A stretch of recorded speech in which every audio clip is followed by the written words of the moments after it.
これ自分で飛ばないと絶対折れるやつだ。これ今どんどん一旦組の中でやってみようかな。喧嘩にやりたくないんですよ、やっぱり。やっぱりこう捕まれたりとかしてちょっととか言われるじゃないですか。そしたらなんか。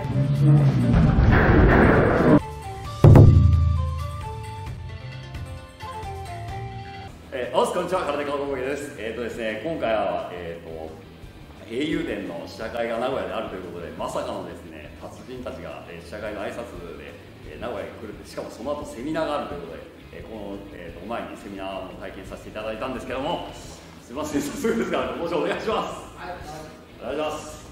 はい、どうも白川先生。お願いします。北川システマの北川先生。北川のシステマ先生。牛木からの浅井先生です。よろしくお願いします。すみません、僕の名前にちょっと自己紹介の時間がなくなっちゃって、すみません、グダグダなあれで。まさか。試写会じゃないんで。試写会、ごめんなさい、上映試写会なんだ。すみません。全然間違ってこと言ってました。上映されてる。すみません。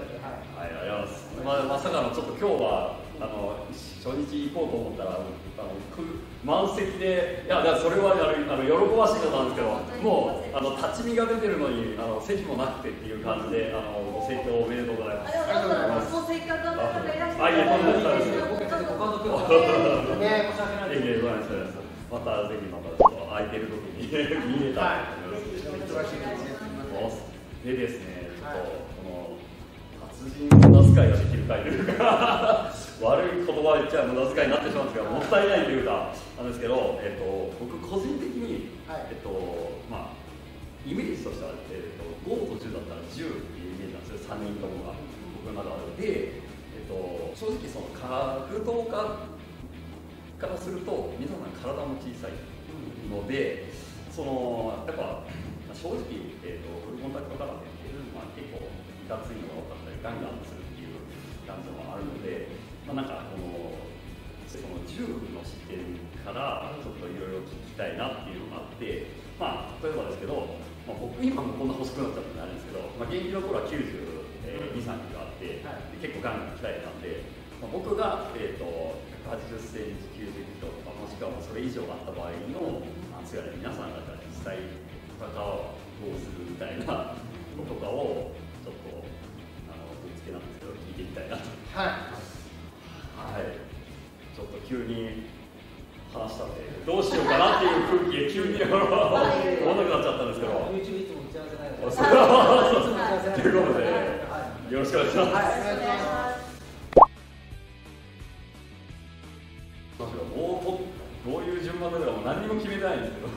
目つくんですよ。目ついたり、キーンってやったり。それしかないもん。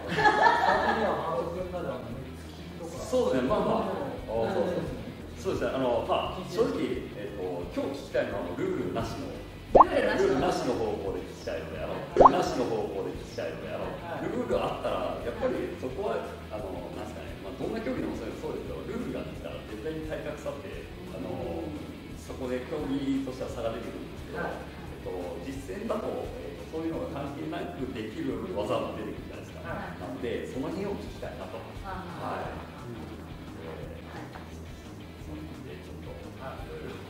ずっとどういうふうにしていこうかも考えてなかったんで、撮影したけど。どういうふうにしていこうかも考えて。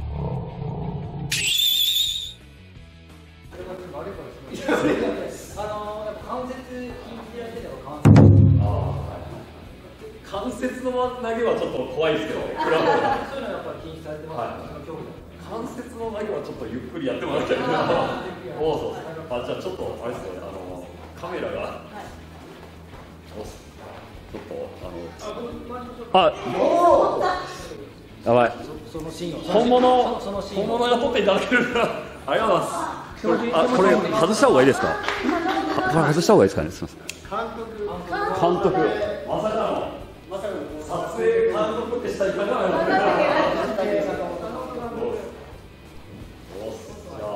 おっ。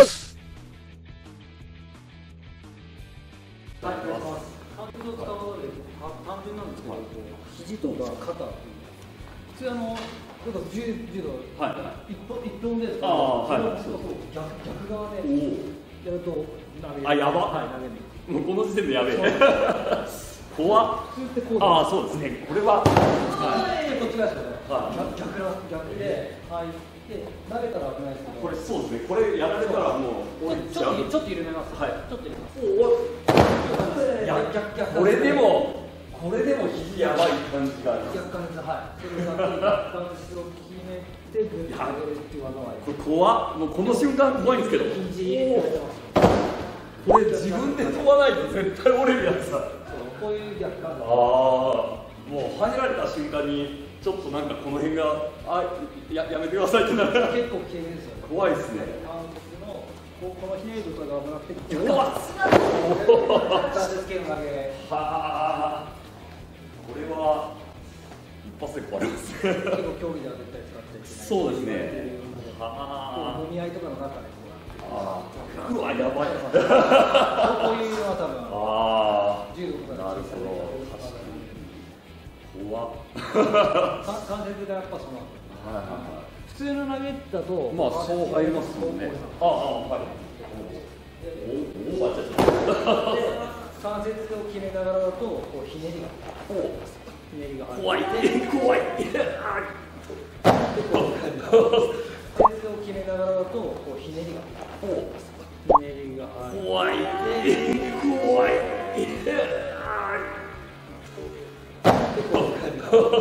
これ相当ゆっくりやってもらってるんですけど、結構今こっちにポンってやられたら行くなっていうのが体感で分かるぐらい。逆の投げは危ないんですよ。逆系の投げはこういう投げは。これ正直僕一応柔道4年ぐらいやってたんで、こう入られる感覚があるんですけど、こう入られたことがないんで、なんか見たことない景色が目の前で。まっすぐと逆なんですよね。で、小さく入るときに逆で、こうちっちゃい。これちっちゃい系の逆。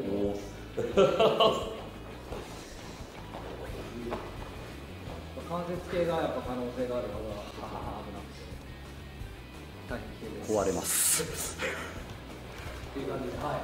ありがとうございます。これは多分決まった瞬間に終わります。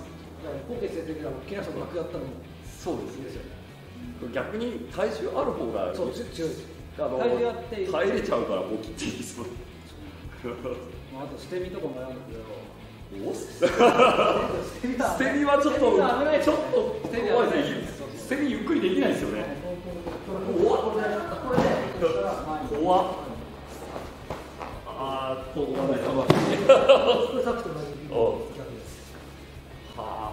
れ関節決められるこんなのしたから折れちゃう。危ない関節ね。ありがとうございました。やば。今のでも結構肘痛いです。相当ゆっくりやってもらってるんですけど、やべってなりました。ありがとうございます。はい、ありがとうございます。システムがないんで、危ない不動産のちょっと多分違います。柔らかいことやりますんで。で、要は相手がなんかやんなきゃいけないっていうことは、相手が切り立ったりしてるわけじゃないですか。で、それをさらにこうテンション上げたくないんですよね。いかに相手のテンションを下げていくかっていうことをやっていくんで、例えばこうやって結構もうこう呼吸するだけでも静まるじゃないですか。それで、相手を落ち着けてしまう。それでみたいな感じに息が入っていく。いろいろできるんですけど、こういう地味なことをやるんですけども、意外にそのテクニカルなこともあって、例えばこう身構えたりして、で、こう来るじゃないですか。で、なんかこう、みたいに言って。これ、意外と、なんですかね、こう、行くぞって構えてて、来るのかなと思ったときに、ふわって抜かれると、意外に攻撃しづらい。そうです。だから、意外にこれ入れるんですよ。これでこれ地味なんですけれども、これで肘をコントロールしてるんですよね。で、人間の体って例えば今だとここだと肘よりか上じゃないですか。そうすると握って攻撃できるんです。あとはこうもうちょっと上だとこう力まくでグーンっていってもいかれると剥がれちゃうんですよね。だけど肘にちょっと上だとかなり制限されるんですよ。動いてもらって。でこれで細かいんですけども、まあ、レスリングのアームドラッグとかの下にこうやってこういう感じで常に当たってるんだ。肘のこっち側に来ちゃうんですね。これは多分僕こっちで見ないと分かんないですよ。そうですね。こう相手が今のこうどっちもいいんですけどこう来るじゃないですか。で手出してくるみたいな感じでまあつってこの肘の外側に出るっていう。肘の外側に。そう。これで今僕は体触れてるから、肘動かないですね。なんかやるとしたらグラケンとかなんかがかなり不自由な感じでできる。でいい位置に行ってでこう癒しみたいで、でこう首のストレッチをしてみたいな。ってい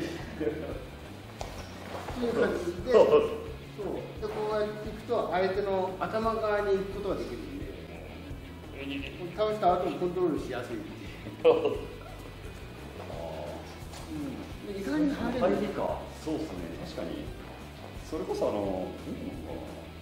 試合とかじゃなくて実戦とかの場合って正直なんですかね。格闘技もそうなんですけど、相手の攻撃意識って分かるじゃないですか。攻撃しようとしてるとかっていうのが分かるんで、そうすると構えてる時って来たってくると来たってなったら行くんですけど、どうなんだろう、戦う意識がないともしかしたら反応できないのかな。意外とそう意外と戦う意識がないとあれってなる。そうなんかね意外に入れるんですよ。こうシャクシャク入ってると。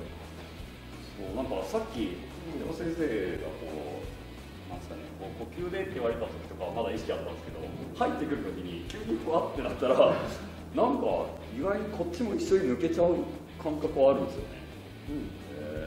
これ今度実際に組手の中でやってみようかな。そう使えるかもしれない。あえてホッとするのは組手の中でもやったりはするんですよ。構えてて、行くぞってやってバッて抜いて、その時にスポンと入ったりするんですけど、抜きながら入るのは怖くてやったことないんですよ。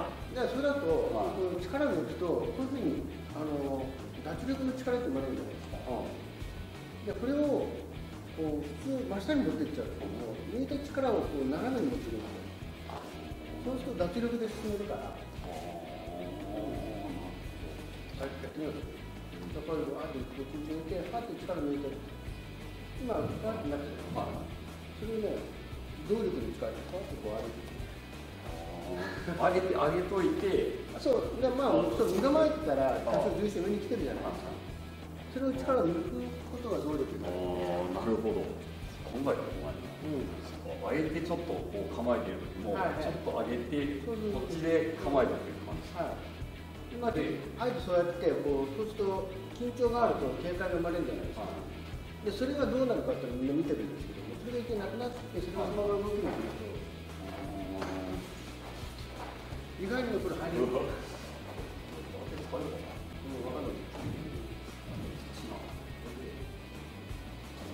抜いたのがどうやって動いてます？今こう抜いてから動いてます。これをパッと抜いちゃってるからちょっとね小出しに抜いてくる。パッと抜くには抜いて抜かれるんですか？はい。これでみたいな。結構こういう細かいことやってるんですよ。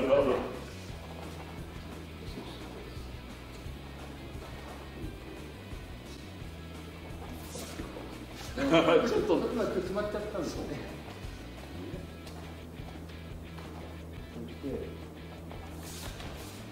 ちょっと難しいな。意外と抜くのが難しい。このぐらいのところでこうやっといてで抜くのはできるんですけど、意外に相手に近づくのに抜きっぱなしって思ったよりも難しい。でこれで、一応手の使い方としては本当触りにくいんですよ。触ってなかったら怖いもんだけど。そう怖いの。これ中方は中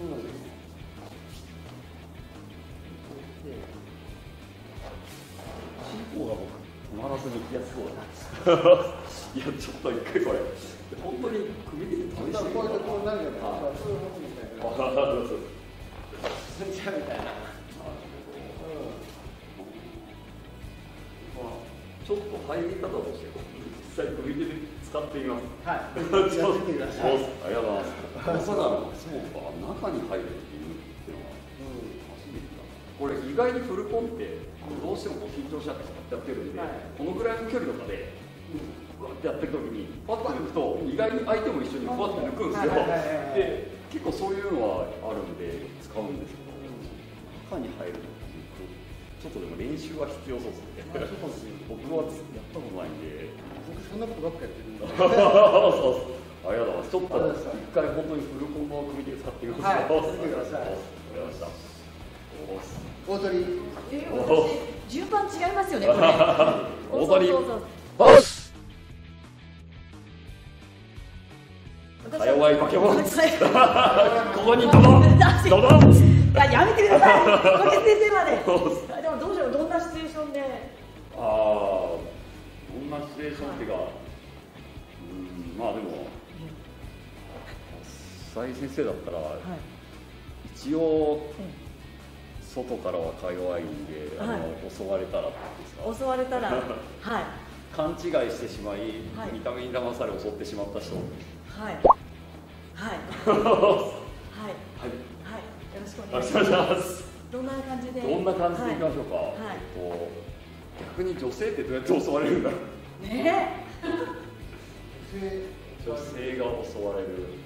手はね、よく掴まれたりとかしますけど。こうなんかこうみたいな。喧嘩になりたくないんですよ、やっぱり。やっぱりこう掴まれたりとかしてちょっととか言われるじゃないですか。そしたらなんか引っ張られたらこれを引っ張り返さないんですよ。そのままこう入っていって、すみません、すみませんっていう。なるほど、引っ張った力でいっちゃうんです。そうなんですよ。ちょっと意外と、そう、一回引っ張らしとくんです。で、こう一回抵抗しとくんですよ。ごめんなさい、ごめんなさい。一回抵抗しとくんですよ。ごめんなさい、ごめんなさい。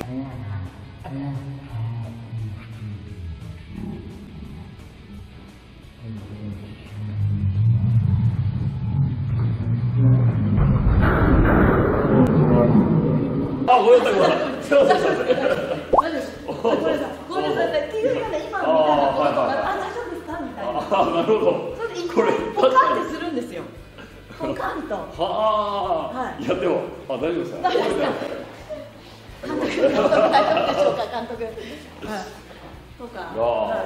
いやでも本当冗談抜きで一回引っ張ってこのぐらい傾向があるんだと思って引っ張った時にないといっちゃうんですね。すいませんみたいな。びっくりした。っていうその力を想像以上にいっちゃいました。すみません。だから相手の力を活用する。なるほど。これすぐにでも使えますね。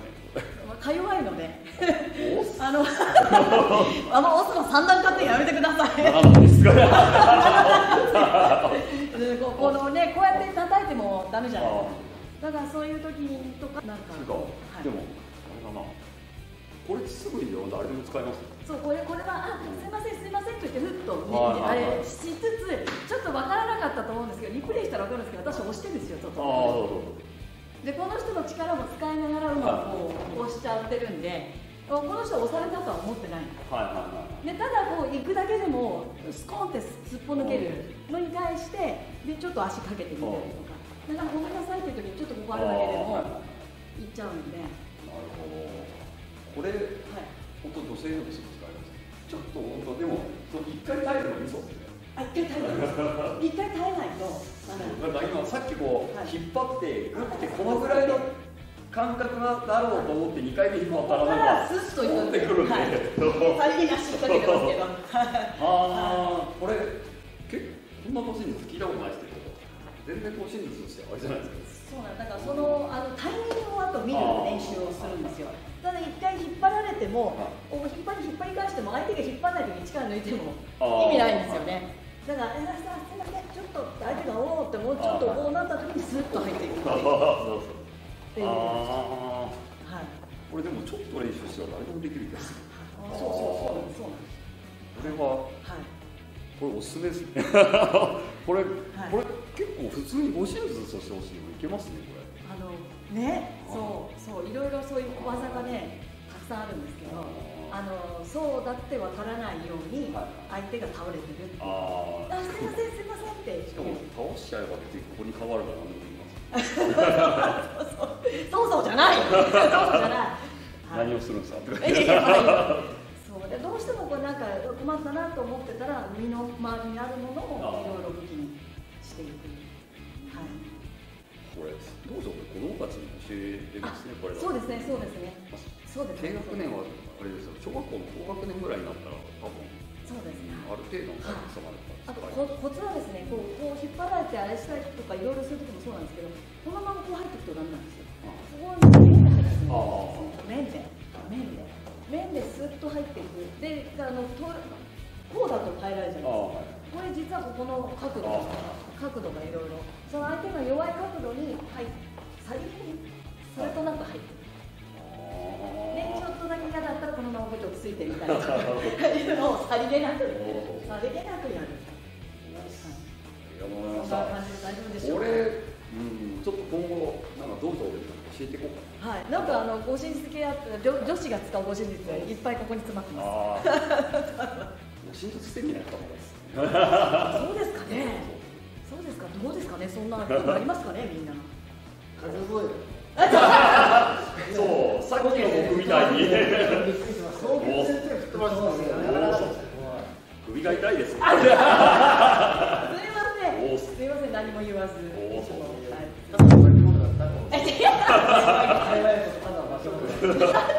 か弱いはカッコで入れる。力入れただけ。そう。すみません、ありがとうございました。ニットに対してムチキャリビンタ。普通のビンタ多分こうですよね。これを今これ使ってました。これをこっちに使って。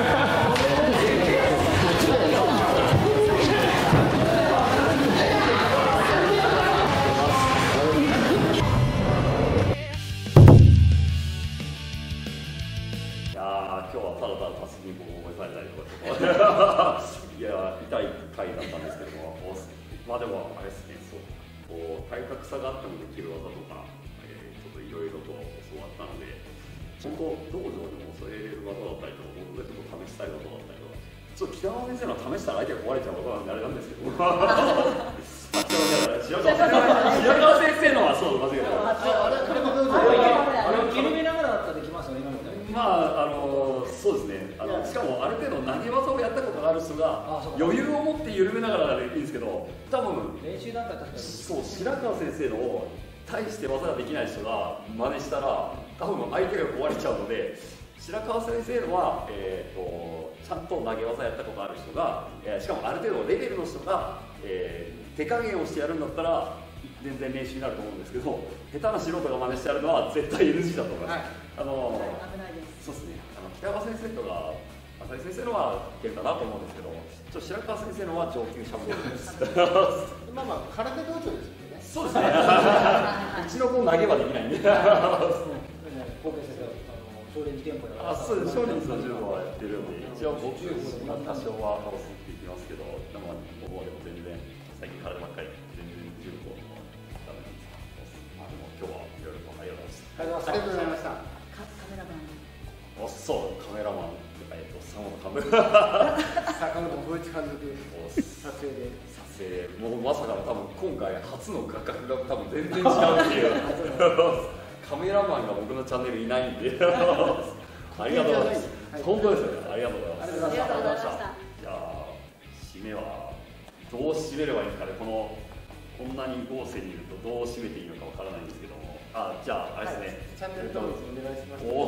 またあれですね、皆さんのチャンネルの方にもコラボで出させていただきますので、ぜひ3チャンネルですね、動画概要欄に貼ってありますので、そちらでチェックしてコラボ動画ぜひ見てください。見てください。お願いします。ありがとうございます。ありがとうございます。ありがとうございます。じゃあ一応僕いつもの指名、噛まずにもし入れたら最後に、じゃあお願いします。今日も最後は YouTube を見ていただきありがとうございます。僕のチャンネルは毎週金曜18時ですね、見るだけで 100% 強くなる動画を、出していますので、内容がいいと思ったらいいねボタンとチャンネル登録して、これからも空手家森さん YouTube 動画で一緒に強くなりましょう。すいません、ありがとうございました。今回は実際の組み手の中で攻撃が当たるか当たらないかを大きく左右するポジショニングの習得方法について解説していきたいと思います。ポジション技術を習得したいならまずこれからの3選ですね。1つ目、間合いの有効性を知る。2つ目、片手外ポジションの有効性を知る。そして3つ目ですね、